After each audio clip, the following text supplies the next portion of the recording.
suave é Cristo chamando, chama por ti e por mim.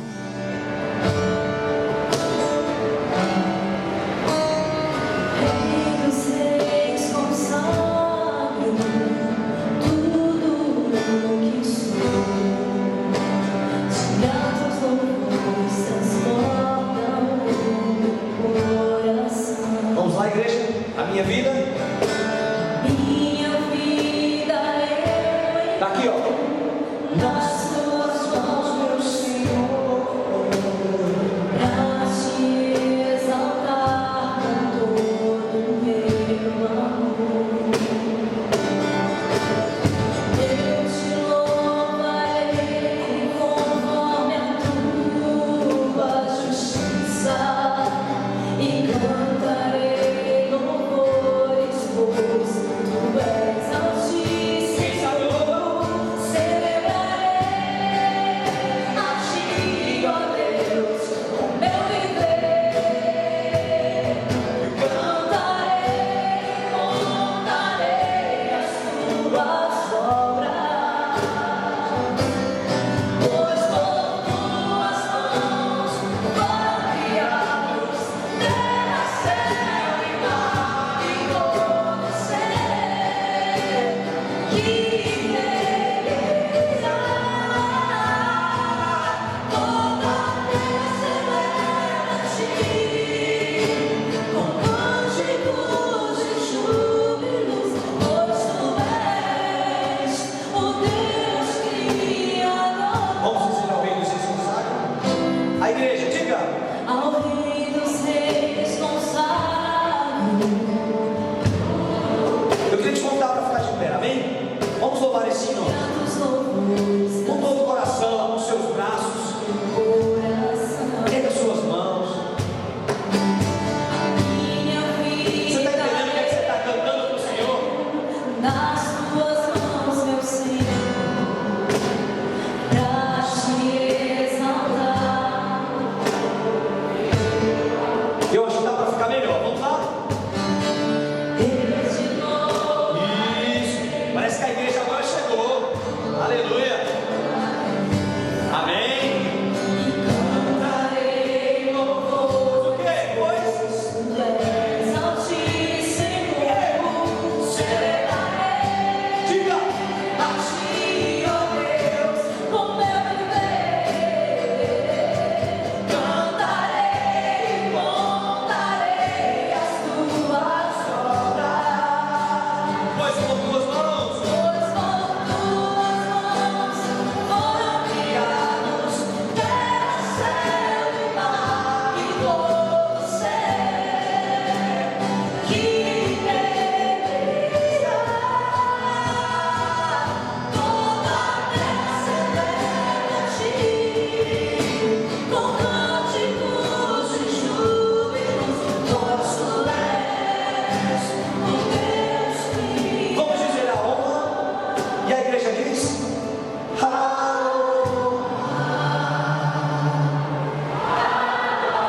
Aleluia.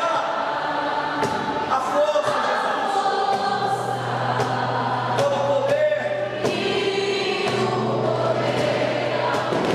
Aleluia.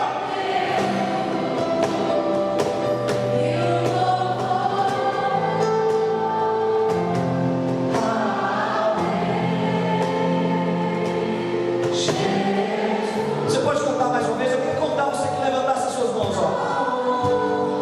Declare aí, nessa noite, diga Jesus, ó, a glória a ti, porque não há outro Deus além de ti, porque é Ele que merece. Você não está erguendo as suas mãos para mim, mas é ao Rei dos Reis, ao Rei dos Reis. E o louvor. Olá, telespectador do Opção para a Vida. Espero que você tenha se deleitado com esta belíssima música interpretada pela cantora Jaqueline. Estamos iniciando mais um programa Opção para a Vida nesta belíssima manhã de segunda-feira, hoje 10 de fevereiro. Hoje é dia do profissional, do atleta profissional. Nós temos muitos cristãos que estão no atletismo.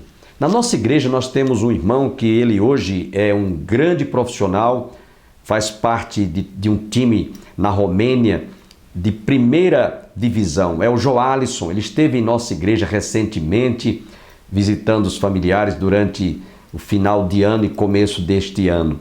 E o Joalisson, ele é filho de Campina Grande, membro da nossa igreja e, por sinal, ele está hoje defendendo um time de primeira divisão na Romênia. Parabenizamos o Joalisson porque ele realmente tem dado um testemunho de um cristão autêntico. Ele é fiel realmente, faz parte da nossa igreja e enquanto ele está lá na Romênia, que é um país, embora laico, mas o cristianismo é uma das religiões predominantes. E o Joalisson, ele tem realmente dado um testemunho belíssimo. Ouviremos, portanto, logo mais a segunda parte e a conclusão de uma mensagem que nós ministramos sobre as dimensões da comunhão. Hoje ouviremos a conclusão. Espero que você abra o seu coração, porque certamente Deus vai falar à sua vida, à sua família e ao seu coração através desta mensagem.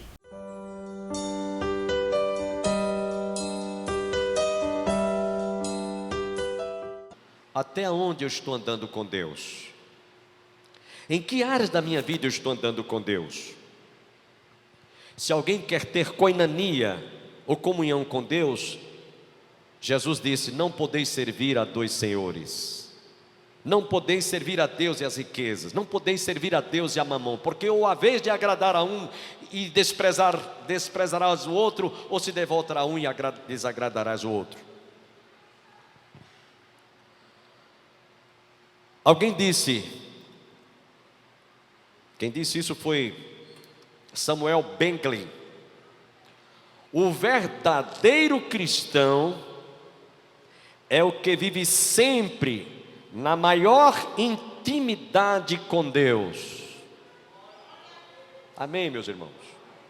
É bom a gente ouvir mais uma vez essa frase de Samuel Bengley.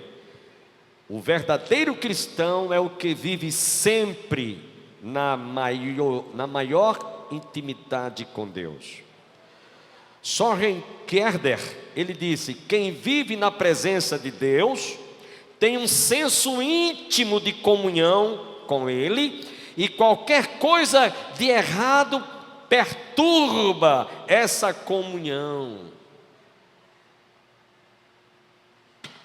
Quantas vezes isso acontece comigo? Coisas erradas que eu faço, eu não sou perfeito, eu não sou uma pessoa imune de pecado, de errar. E quantas vezes eu faço certas coisas, tomo certas atitudes erradas na minha vida e depois eu fico sentindo uma perturbação, uma inquietação, ao ponto de eu pensar: não, eu acho que é porque eu sou perfeccionista em certas coisas na minha vida. Mas não é.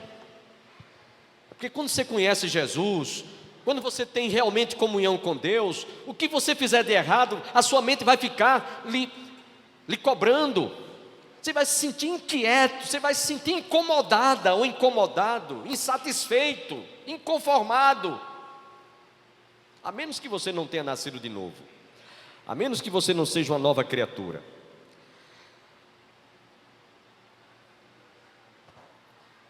Irmãos, preste atenção no que eu vou dizer aqui. Na hora da ceia, como nós celebramos há poucos instantes e lemos 1 Coríntios capítulo 11, quase que a partir do verso 23 até os versos 31, nos versos 26 a 29, Paulo recomenda que nós, antes de tomarmos a ceia, antes de ingerirmos esses elementos da ceia, devemos fazer um exame introspectivo, um exame de consciência. Por que Paulo disse isso? Porque nós ainda falhamos, porque nós ainda erramos, porque nós ainda pecamos. Ele diz: examine-se, pois, o homem a si mesmo, e assim como a do pão e beba do cálice, porque quem come e bebe sem discernir o corpo, come e bebe juízo para si. Eis a razão porque entre vós muitos fracos e doentes, não muitos que já dormem, e não poucos que já dormem. É que quando nós quebramos essa comunhão com Deus, as coisas dão erradas. Nós perdemos a paz, perdemos a saúde, e perdemos também de permanecermos na presença de Deus. Então essa é a primeira dimensão. Não se pode falar em comunhão sem que você não considere primeiro, a primeira dimensão é você preservar comunhão com Deus, e ter comunhão com Deus é andar com Deus. Quem pode dizer amém? Amém quer dizer assim seja, pastor. Eu concordo, eu preciso andar com Deus para realmente dar provas de que eu estou em comunhão com Ele. Mas vamos à segunda dimensão. A segunda dimensão é a família. A família. Na primeira carta, Paulo, no capítulo 7, versículos 12 e 13, estava falando sobre, aliás, ele trata em todo o capítulo 7 sobre respostas e perguntas acerca do casamento. Sabem por quê? Porque o casamento, como era visto na cidade de Corinto, era algo muito vulgarizado, muito assim, sem muito valor. Era o que se vivia nos dias que Jesus, quando aqui esteve, e Jesus até reportou, assim como foram nos dias de Noé, em que comiam, bebiam, casavam-se, davam-se em casamento. Não há diferença. O casamento hoje está sendo tratado como algo descartável. Eu conheço pessoas que já estão no 7º casamento. Foi o primeiro, não deu certo, foi para o segundo, foi para o terceiro, foi para o quarto, já está no 7º. E aí Paulo, no capítulo 7 da carta 1 aos Coríntios, 7:12, ele chama a atenção e diz o seguinte: aos mais digo eu, não o Senhor, se algum irmão tem mulher incrédula e esta consente em morar com ele, não o abandone. E a mulher que tem marido incrédulo e este consente em viver com ela, não deixe o marido. Porque o marido incrédulo é santificado no convívio da esposa, e a esposa incrédula é santificada no convívio do marido crente. De outra sorte, os filhos seriam impuros, porém agora são santos. E ele vem falando sobre o casamento. E por que nós colocamos como a segunda dimensão a família? Por quê? Tem muitos casais, muitas famílias, que um dos cônjuges se converte ao Evangelho. Eu não sei quantos estão aqui que você se converteu, mas sua mulher ainda é descrente. Ou ao contrário, a mulher é crente e o marido é descrente. Nós tivemos recentemente o exemplo aqui do irmão Creonildo, né? Falamos, ele orou 14 anos, ele deu um testemunho aqui, pela conversão da sua esposa. Então, o homem crente deve saber como tratar, como conviver com a mulher descrente e vice-versa, para que no final, através do seu testemunho, ele possa conquistá-la para Cristo, ou conquistá-lo para Cristo. E Paulo está falando exatamente isso. Por isso que nessa segunda dimensão, a família está sendo colocada em segundo lugar, porque o casal nem sempre se converte os dois. Um dos cônjuges se converte, e se ele que é convertido, ou se ela que é a convertida, não souber saber como lidar com o seu cônjuge, com o seu parceiro descrente, ao invés de ganhá-lo para Cristo, pode afastar. Por isso, o apóstolo São Paulo, na sua primeira carta, capítulo 3, versículo 7 em diante, ele disse: mulheres, sede em tudo submissas aos vossos maridos, para que, se alguns deles ainda não obedecem à palavra, sejam ganhos sem palavra alguma, somente ao observarem o vosso honesto comportamento. E não seja o cabelo, o frisado do cabelo, o aparato do vestuário, mas o homem interior, como fez Sara, que chamava Abraão de Senhor.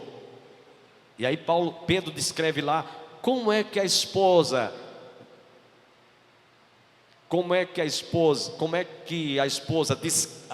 crente pode conquistar o marido descrente. Está lá, 1 Pedro capítulo 3, versículos 1 em diante. Mas, nesse texto que eu li para vocês, no verso 14, Paulo diz: 2 Coríntios 7,14: não vos ponhais em julgo desigual com os incrédulos, porque que sociedade pode haver entre a justiça e a iniquidade? Ou que comunhão da luz com as trevas? Ou que harmonia entre Cristo e o maligno? Ou que união do crente com o incrédulo? E aqui eu quero me voltar agora para os jovens solteiros, que estão livres e desimpedidos. Você está pensando em casar? Você precisa de casar, meu jovem, moça ou rapaz. Agora, procure unir-se a uma serva do Senhor, ou a um servo do Senhor. Não procure fazer um jugo desigual, como diz Paulo aqui: não vos ponhais em jugo desigual com os incrédulos, porquanto que sociedade pode haver entre a justiça e a iniquidade? Que comunhão da luz com as trevas? Que união entre Cristo e o maligno? Que união do crente com o incrédulo? Que ligação há entre o santuário de Deus e os ídolos?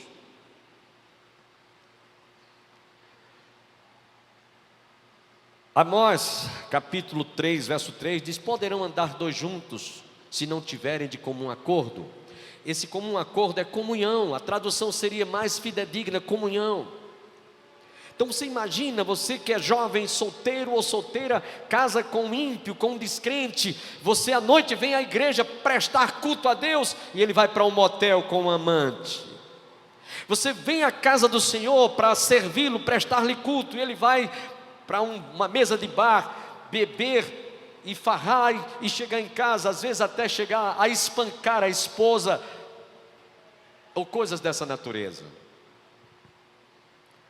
Eu tinha uma professora no seminário, e ela, filha de pastor, ela era professora de uma das cadeiras de filosofia do seminário. E às vezes ela ia dar aula a gente, e ela dizia: orem por mim, porque eu estou pagando um preço muito caro por ter desobedecido os meus pais. E dentre os desabafos dela, ela dizia: quantas vezes meu marido chega em casa, ele era descrente, incrédulo, e eu filha de crente, fui criada e educada na igreja, no evangelho. E ele chegava em casa, e meus pais diziam: esse rapaz não vai dar certo, esse rapaz vai ser uma desgraça, uma tragédia para você, não casa, não.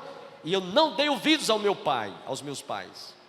E hoje eu estou pagando um preço caro. Quantas vezes meu marido chega em casa e a gola da camisa melada de batom, e eu sei que ele teve com as mulheres, com amantes. E para completar, quantas vezes eu vou me deitar, eu me levanto porque não suporto o mau hálito da bebida que ele ingeriu, e às vezes até chegar a vomitar no meu próprio leito. Eu sou obrigado a retirar-me do leito e vou me deitar noutra cama ou numa rede, porque não suporto. Eu estou pagando o preço da minha desobediência. Por isso o texto sagrado diz: não vos ponhais em julgo desigual com os incrédulos. Esse julgo é casamento. Esse julgo pode ser também traduzido como sociedade, um crente com um descrente. E às vezes o crente se envolve em certas enrascadas que poderiam ser evitadas se não tivesse feito pacto ou aliança com um homem ímpio, que às vezes usa de má fé, usa de chantagem, usa de enganar, de ludibriar, de fazer todo tipo de falcatruas. Julgo desigual também em sociedade é um desastre. Era sobre isso que Paulo estava tentando mostrar quando escreveu na primeira carta, falando sobre o casamento. Se algum irmão casasse com alguém, algum marido tivesse, ele tivesse se convertido e a mulher continuasse descrente, ele tivesse os seguintes comportamentos: tolerância, perdão, reconciliação, confissão e, sobretudo, amor por causa do nome de Jesus, porque isso iria contribuir para que mais tarde esse marido ou essa esposa descrente tivesse realmente condições de conhecer, através do testemunho do seu marido ou da sua esposa, que valeria a pena ela também fazer a sua confissão de fé. Por isso que Hebreus nos diz, capítulo 13, verso 4: o leito seja preservado sem mácula. Hebreus 13, 14, falando sobre a família. 13, 4, desculpem. Digno de honra entre todos seja o matrimônio, bem como o leito sem mácula, porque Deus julgará os impuros e adúlteros. Nós colocamos essa segunda dimensão, a família, porque no capítulo que nós lemos, Paulo fala sobre isso, anteriormente já citado. Como é que vai a comunhão na sua família? Marido, como é que você está tratando sua esposa? Como é que você está tratando o seu marido? Como é que você está tratando os pais? Como é que você está sendo tratado pelos filhos? Como é que os pais estão sendo tratados pelos filhos? Paulo, escrevendo na sua carta aos Efésios, ele nos diz: filhos, obedecei a vossos pais no Senhor, pois isto é justo. Honra teu pai e tua mãe, que é o primeiro mandamento como promessa, para que te vá bem, sejas de longa vida sobre a terra. E vós, pais, não provoqueis vossos filhos a ira, mas criai-os na disciplina e na demonstração do Senhor. Comunhão na família é a segunda dimensão. Nós tomamos a ceia logo mais, participamos da ceia dentro há poucos instantes. Aí amanhã, como é que você está tratando sua esposa? Como é que você está tratando seu marido? Como é que você está tratando os pais? Como é que os filhos estão tratando os pais? Como é que os pais estão tratando os filhos? Nós estamos preservando essa comunhão em amor, em fidelidade, em tolerância, em compreensão. Temos realmente pedido perdão quando erramos diante das decisões que nós tomamos? Essa é a segunda dimensão. E a terceira e última é a comunhão com a igreja.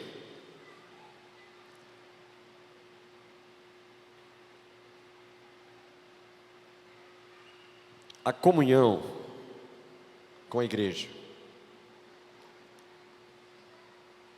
Queria que nós pensássemos um pouquinho aqui.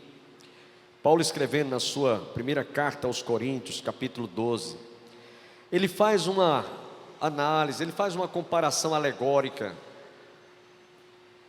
da igreja comparada a um corpo, composta de cabeça, tronco e membros, em que cada membro do nosso corpo físico, biologicamente falando, tem uma finalidade, tem uma função. Os rins, o fígado, tudo, o coração, todos os membros, o útero, tudo, os rins, tudo, cada órgão tem uma função no nosso organismo. E Paulo compara que nenhum pode dizer, porque eu não sou mão, não preciso, porque eu não sou mão, não sou olho, não preciso do corpo, porque sou pé, todos nós dependemos de todos os membros do nosso corpo, todos os órgãos, eles trabalham um em função do outro. E a igreja, meus irmãos, não pode existir sem que não haja essa compreensão mútua, essa comunhão, essa reciprocidade entre os membros do corpo de Cristo. Precisamos dar uma atenção toda especial. Quando Jesus comparou a sua igreja, a noiva, ele é o noivo, em que um dia será realizada uma cerimônia, um casamento, e para isso nós precisamos de manter esta comunhão, essa santificação, simbolicamente falando, representada por esse ato de termos tomado a ceia, o pão e o vinho, apenas para declarar que estamos em comunhão uns com os outros, que estamos em comunhão como membros do corpo de Cristo, que estamos preservando uma vida de santificação. E a palavra santificação significa separação. Amém, irmãos? A palavra santidade significa separados. E precisamos sim de dar essa prova de que estamos em comunhão. Por isso que Paulo diz no texto que nós lemos na celebração da ceia: todas as vezes que comeres este pão e beberes este vinho, testemunhais, ou testemunhareis, que estamos em comunhão com o Senhor até que Ele venha nos buscar. Fazer isso todas as vezes em memória de mim, até que Ele volte. E Ele vem buscar uma noiva sem ruga, sem mancha nenhuma de pecado. Por isso que Paulo nos diz, aliás, o escritor sagrado em Eclesiastes: em todo tempo estejam alvas as tuas vestes, jamais falte o óleo sobre a vossa cabeça. Isso é comunhão. Comunhão como membros do corpo de Cristo. E aí Jesus, através do apóstolo São Paulo, nos diz: por isso, no texto que nós lemos, não vos ponhais em julgo desigual com os incrédulos, porquanto que sociedade pode haver entre a justiça e a iniquidade, ou que comunhão da luz com as trevas, que harmonia entre Cristo e o maligno, que união do crente com o incrédulo, que ligação há entre o santuário de Deus e os ídolos, porque nós somos santuário de Deus, do Deus vivente. Como Ele próprio disse: habitarei e andarei entre eles, serei o seu Deus, eles serão o meu povo. Por isso retirai-vos do meio deles, separai-vos, diz o Senhor, não toqueis em coisas impuras, e eu vos recebereis. Serei vosso pai, e vós sereis para mim filhas e filhos, diz o Senhor Todo-Poderoso. No verso 1 do capítulo 7, concluindo, ele diz: tendo, pois, ó amados, tais promessas, purifiquemo-nos de toda a impureza, tanto da carne como do espírito, aperfeiçoando a nossa santidade no temor de Deus. Quem pode dizer amém? Amém. Santidade, santificação, comunhão. E o escritor sagrado, Hebreus, capítulo 12, versículo 14, diz: segui a paz com todos e a santificação, sem a qual ninguém verá a Deus. Charles Filler, terminando essa palavra, ele disse o seguinte: a comunhão com Deus significa uma ininterrupta luta contra o mundo. E é o que a igreja deve manter: uma luta ininterrupta contra os poderes das trevas. João nos diz: não ameis o mundo nem as coisas que há no mundo. Se alguém amar o mundo, o amor do Pai não está nele. Nós temos sim que preservar essa comunhão como membro do corpo de Cristo, sendo sal da terra e luz do mundo. Como o próprio Jesus disse: vós sois a luz do mundo, vós sois o sal da terra. E ninguém pode servir a dois senhores, porque ou há de agradar a um e se devotará a um, e desprezará um e agradará o outro. Que nós saiamos daqui hoje à noite pensando, durante todo este ano novo que estamos recebendo, mantermos comunhão com Deus, com a família e com a igreja. Que Deus nos abençoe. Amém. Convido a você para que amanhã esteja conosco. Amanhã estaremos trazendo uma outra mensagem que recentemente pregamos em nossa igreja, que tem como título qual é o Isaac da sua vida? Você precisa de descobrir, porque todos nós guardamos em nosso coração alguém que pode simbolizar esse Isaac. E até amanhã.